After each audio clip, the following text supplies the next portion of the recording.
Mimochodom, z pohľadu našeho hmotného sveta si myslíme, že naše zámery sú veľmi špecifické, ako napríklad môj zámer je byť hercom, doktorom, hasičom a tak ďalej. Nie. Z pohľadu jemnohmotného sveta ide skôr o energie a vibrácie, ktoré sa môžu manifestovať rôznou formou. Čiže pri Matúšovi, ktorého zámer je opatrovať a starať sa o iné bytosti, sa to môže manifestovať tak, že sa rozhodne byť doktorom, alebo sa rozhodne byť ľudovým liečiteľom, alebo sa rozhodne založiť organizáciu pre pomoc deťom s rakovinou. V podstate možnosti sú nekonečné.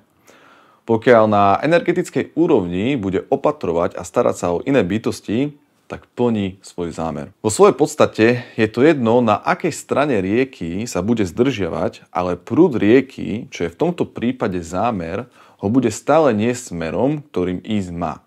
Toto je vlastne pocit naplnenia v živote, to je elán a chuť do života. To je tá ľahkosť a istota, lebo prúd ťa vedie tam, kde ťa viesť má.